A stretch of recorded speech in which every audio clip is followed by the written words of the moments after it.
नमस्कार प्रिय भाइयों और बहनों। यह बहुत खुशी की बात है कि हम लोग प्राउड की चर्चा बीच बीच में करते रहते हैं और प्राउड की चर्चा होना अत्यावश्यक है, क्योंकि यही एक विषय है जो आज लोगों को जानने की ज़रूरत है। और जिन विषयों को लोग जानते हैं वे अपर्याप्त ज्ञान देते हैं, क्योंकि समाज के भीतर दो चीज़ें बहुत महत्वपूर्ण हैं। एक तो व्यक्ति का स्वस्थ, प्रसन्न और हर तरह से संतुलित व्यक्तित्व का होना, और दूसरा एक स्वस्थ सामाजिक संगठन, स्वस्थ सामाजिक संरचना। जब ये दोनों चीज़ें ठीक रहती हैं तब समाज का सुसंचालन होता है, समाज सही रूप से अस्तित्व में रहता है। तो हम लोग व्यक्तित्व के बारे में तो काफ़ी कुछ हम लोगों ने पढ़ा भी है, सुना भी है, और प्रवचन भी बहुत संत महात्माओं के होते रहते हैं। एक से एक धर्म ग्रंथ हमारे भारतवर्ष में पड़े हुए हैं जो आध्यात्मिक ज्ञान की विभूति हैं और जिनसे व्यक्तित्व निर्माण के संबंध में हमें पर्याप्त मार्गदर्शन मिलता है। किंतु जहाँ तक समाज की बात है, यह हमेशा उपेक्षित रहा है। यह विषय अभी तक लोगों के भीतर इतनी गहराई से नहीं गया कि समाज की संरचना हम ठीक से करें। परिणाम स्वरूप हम ये पाते हैं कि समाज विपर्यस्त है, बिखरा हुआ है और पूरी तरह से असंतुलित है।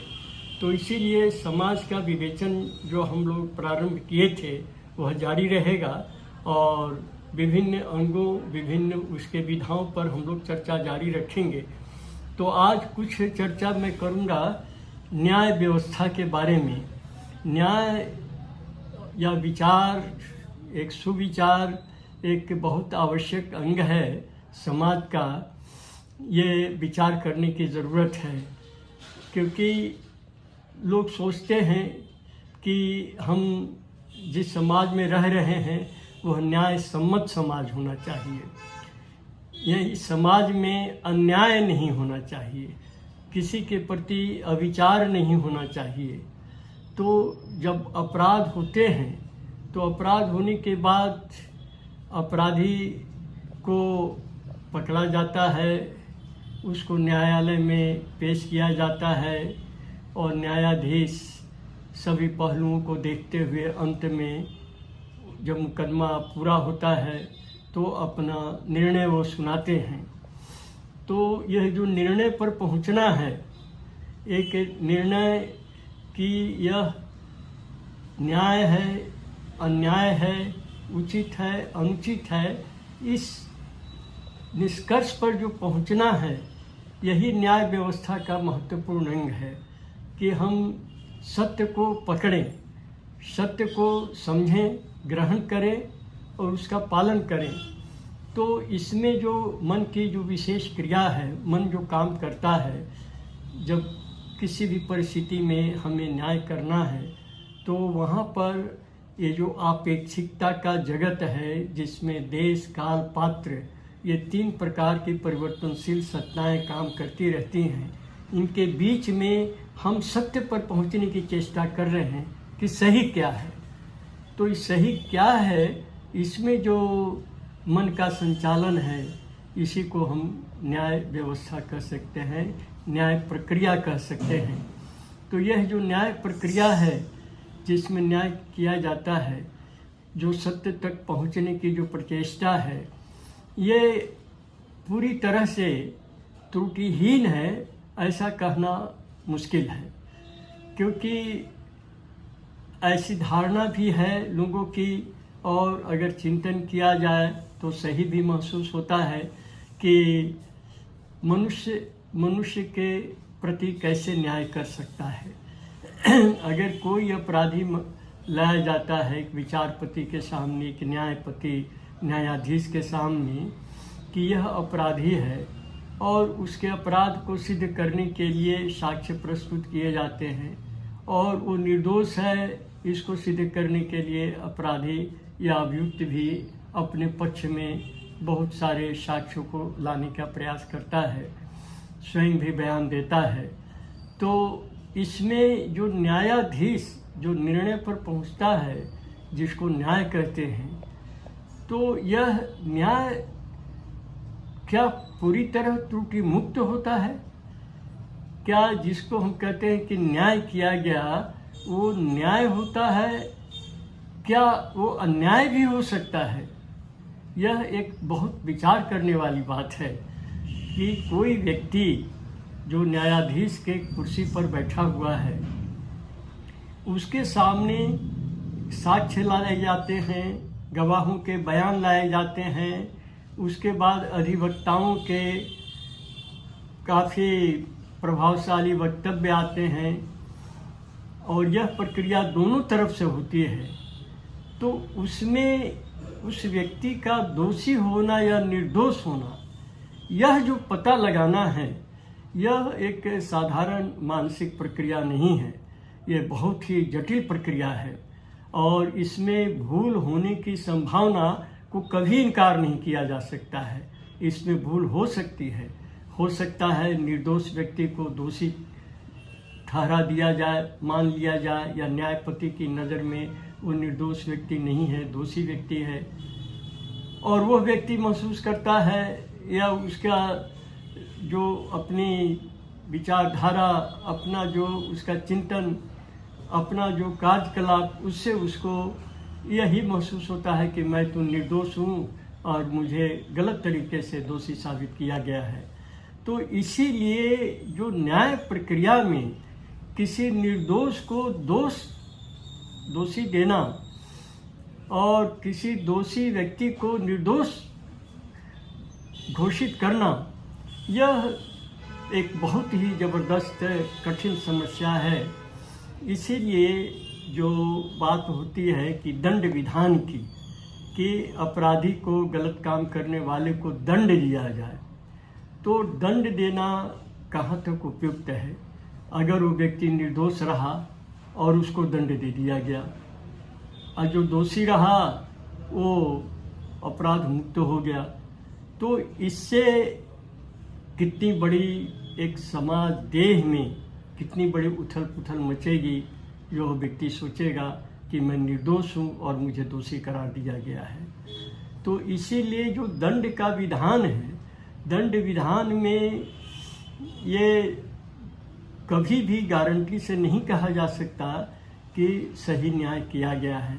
और दरअसल मुझे तो कई जब अधिवक्ताओं से या न्यायाधीशों से बातचीत होती है तो उनका तो अभिमत यही है कि हम लोग न्याय नहीं करते हैं, हम लोग कानून पालन करते हैं। कानून के पालन से न्याय हो जाएगा, हो सकता है कि न्याय हो जाए, लेकिन न्याय हो ही जाएगा ये कभी भी गारंटी के साथ, कभी भी निश्चित पूर्वक नहीं कहा जा सकता है। क्योंकि जो जिन आधार पर न्यायाधीश निर्णय करते हैं, वह आधार क्या होता है? वो तरह तरह के दस्तावेज होते हैं, तरह तरह के बयान होते हैं, और उसके बाद अधिवक्ताओं का अपना जो वक्तव्य होता है वह होता है। तो ये तीनों में ही त्रुटियां हो सकती हैं। और आजकल तो हम देखते हैं कि बहुत सारे फर्जी केस होते हैं। एक अभी हाल में 2G स्पेक्ट्रम का केस चला था, जो करीब 5-6 सालों तक बहुत मीडिया में सुर्खियों में छाया रहा कि 2 लाख करोड़ का घोटाला जो है सो हुआ है इसमें। और अंत में ये 6 साल उसके मुकदमे चलने के बाद और मुकदमा भी किसने चलाया?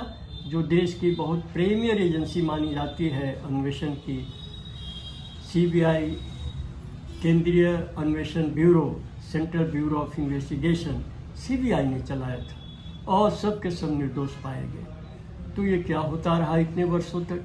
इतने करोड़ों करोड़ों रुपए खर्च हो गए ये सारे के मुकदमे में, और अंत में व्यक्ति निर्दोष पाया गया। तो इसीलिए जो ये दंड व्यवस्था है, इसमें एक बहुत बड़ी खामी है कि अगर व्यक्ति निर्दोष हुआ और वह दंडित हो गया, या इस केस में जैसे हमने देखा 2G स्पेक्ट्रम में सभी लोग रिहा हो गए, लेकिन 6 साल तक जेल में रहे वो। तो जेल की यातना तो भुगतनी ही पड़ी उनको। अब उनके मन में तो एक कष्ट रहा, अब निर्दोष हैं, दोषी हैं, अब ये एक अलग ही विवाद का विषय है, और बल्कि मैं कहूँगा सत्यान्वेषण का विषय है। किंतु अगर वो निर्दोष थे और इतना बड़ा सब कुछ चलता रहा तो फिर कैसे उनको दोषी बना करके उन पर केस चलाया गया? यह इतनी बड़ी खामी न्याय व्यवस्था की है जो हमारे सामने आती है। तो इसलिए जो दंड व्यवस्था है कि कोई अपराधी को दंड दिया जाए, उनको इसीलिए गिरफ्तार किया गया कि जिससे कि उनका अपराध सिद्ध होने पर उनको जो कठिन कारावास की सज़ा है वो मिलती और उन्हें वह दंड भोग करना पड़ता। तो जो दंड विधान है कि अपराधी को दंड दिया जाए, यह दंड देना कि क्यों दंड देना है? इसीलिए देना है कि समाज में एक सुव्यवस्था रहे, लोगों को यह महसूस हो कि गलत काम करके आदमी समाज में मर्यादा पूर्वक नहीं रह सकता है, उसकी जगह यह समाज नहीं है, यह सज्जनों का परिवेश नहीं है, उसकी जगह जेल है, कारागार है। तो एक समाज को सही रूप में रखने की व्यवस्था के लिए दंड का विधान बनाया गया है। लेकिन इसके साथ साथ यह भी सोचने की बात है कि दंड देने के पीछे मन में एक भावना रहता है बदला लेने की, इससे गलत काम किया है और इसको कष्ट दंड देना है। तो ये जो बदले की भावना है, ये बदले की भावना होने के कारण बहुत सी और सी चीज़ें काम में आ जाती हैं, इस प्रक्रिया में आ जाती हैं, जिससे कि न्याय सही ढंग से नहीं हो सकता है। और सही रूप से देखा जाए तो मनुष्य अंतर्यामी नहीं है, मनुष्य में असंपूर्णता है, इम्परफेक्शन है, और जो भी व्यक्ति अपने को कटघरे में पाता है उसकी पूरी चेष्टा होती है मैं कैसे मुक्त हो जाऊं। तो मुक्त होने के लिए वो भी पूरे प्रयास करता है, पूरी चेष्टा, पूरे जोर लगाता है। और जो सिद्ध करना चाहते हैं कि ये दोषी है, वो भी अपना पूरा प्रयास लगाते हैं।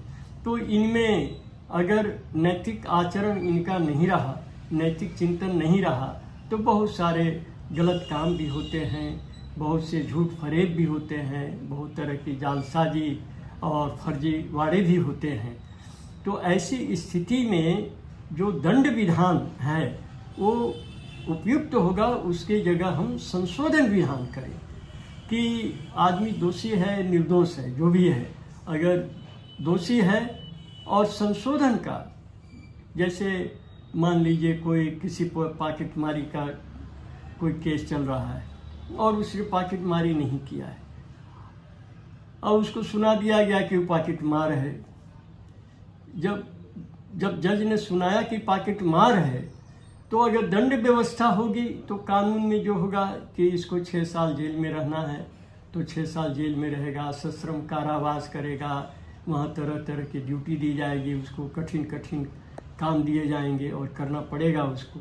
लेकिन वही अगर संशोधनागार हो, संशोधन करने का है, सश्रम माने उसको कष्ट देने का नहीं, तकलीफ देने का नहीं, बेइज्जत करने का नहीं, उसमें संशोधन करने का कि अच्छा व्यक्ति बने, इस तरह के समाज में चोर उचक्के पॉकेटमार नहीं हो, तो इसके लिए संशोधन की व्यवस्था हो, उस तरह के पाठ्यक्रम हो, उस तरह के और सत्संग की व्यवस्था हो, और कुछ खेती बाड़ी सिखाने का काम हो, या और भी कुछ कारीगरी का काम हो, ललित कला के काम हो, संगीत विद्या का काम हो, तरह तरह से उसके मन को ऊंचा उठाने वाले अगर संशोधन के कार्यकलाप कराए जाते हैं, तो उस व्यक्ति को निर्दोष होने पर जेल में रहना अखरेगा नहीं, क्योंकि देखेगा कि मेरे समय का सही उपयोग हो रहा है। और अगर निर्दोष है तो भी उसको नहीं अखरेगा, दोषी है तो उसका जीवन तो खिल ही जाएगा, बढ़िया बन ही जाएगा। इसीलिए प्राउड की व्यवस्था है कि दंडाधिकारी की जगह जो रहते हैं वो संशोधनाधिकारी रहें, कारागार की जगह संशोधनागार रहे, दंड व्यवस्था की जगह संशोधन व्यवस्था रहे, पेनल कोड नहीं होकर रिफॉर्मेटरी कोड हो। तो इसीलिए तब जाकर के न्याय व्यवस्था में अगर कोई त्रुटि भी रहती है तो उसका फल पीड़ित व्यक्ति को नहीं भोगना पड़ेगा, और जो फल वो भोगेगा उससे उसका मन नीचे नहीं गिरेगा, मन ऊंचा ही उठेगा। संशोधन के माध्यम से वो अपने मन को सही दिशा में ले जाने में समर्थ होगा। इसीलिए प्राउड न्याय व्यवस्था को संशोधन के लिए रिकमेंड करता है, संशोधन के लिए इस चीज़ को लोगों के सामने प्रस्तुत करता है और दंड व्यवस्था को समाप्त करना चाहता है। नमस्कार।